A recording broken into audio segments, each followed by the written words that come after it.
Welcome to the Avanade Innovation Center here in Houston.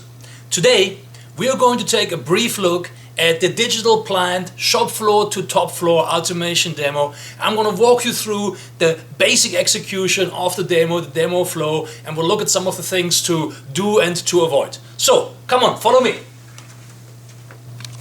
Alright, here's my demo setup. You probably have something very similar. You have the robot arm here, it's in rest position, the camera and the Raspberry Pi over here, and I have a Surface tablet. I'm running the power app on here, and I'm already in the location screen. But if you just start the power app from scratch, you'll be ending up in a screen that essentially shows you all of the available locations. Just scroll through the drop down to select your location. I'm here in Houston, so I'm going to just take that location here. And once the location dashboard loads, you notice that there is a drop down up here in the upper left, and that one essentially has all of the orders that are in the manufacturing execution system that are ready to be executed. And so what I'm going to do is I'm going to focus on the dashboard here a bit better. So just give me a second. All right, here we are, and you see here's that drop down that I mentioned, just to show that again. And when I want to process an order, I'm just going to start by selecting an order from the list. I just usually take the first one, and I click on Start Setup. And as I do that, I'm talking about generally how when you start setup for an order, the line actually, your robot arm is still not energized. The line is not energized, and you use that time in the setup to change tools, install drill bits, whatever. When you click down here in the lower right on that refresh button, it'll actually reload the setup, and you see that the stage, the manufacturing stage is in setup now. And we have over here, we have pre-configured times for the setup, and you can look at the demo script in more detail. The demo script explains that in detail. We have the elapsed time and the allowed time for the setup step, as well as the cost and the credit that's associated with that. And if I keep talking here while I'm in the setup phase, by the way, we allow 1 minute for the setup, and if I keep talking like this, you notice that my additional cost, which is right now green, will count down as my 1 minute expires to where it is essentially now almost expired. So I'm going to give it 10 more seconds, and you'll see this then going from a credit, the minus €1, it is going to go over into a cost once my time is expired, meaning I'm now losing money because my setup is taking too long. So that is how we provide insights into actually individual stages of the manufacturing process.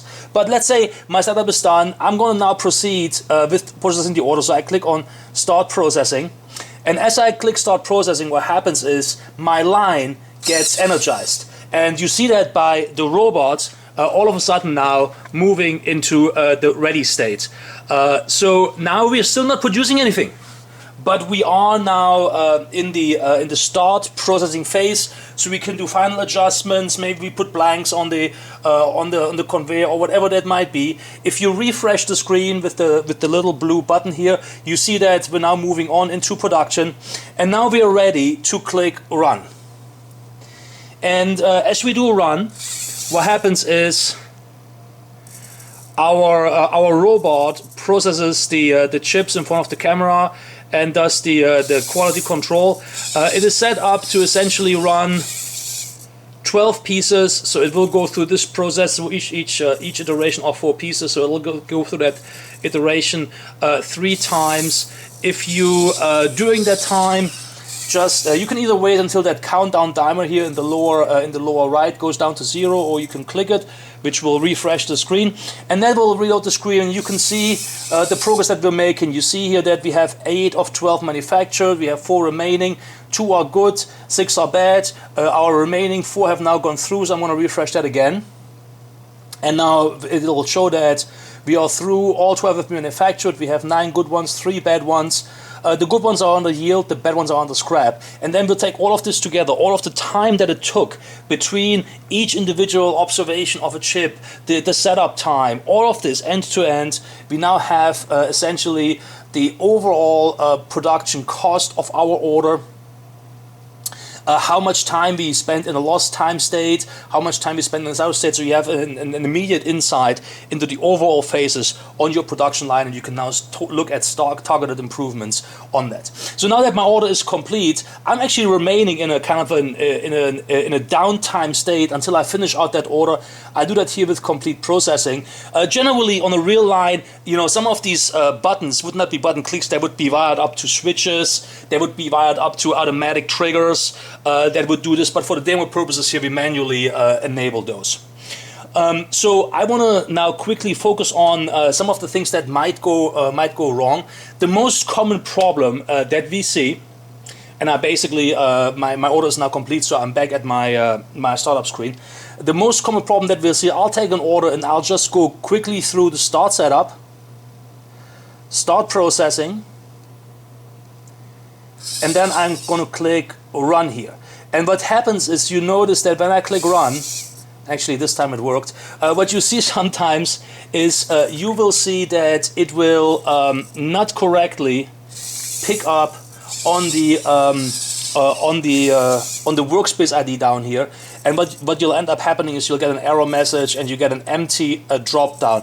If that ever happens, just use the back button to get out of the location, go back to the location. It's a bug that we're aware of, but it's really easy to work around. The easiest way to avoid that bug is to make sure that between start processing and run, you either wait until the countdown times down, you basically talk and explain the journey, and the page refreshes, or you force a refresh by simply clicking on the refresh button, and that will in the end, there's the error I was talking about.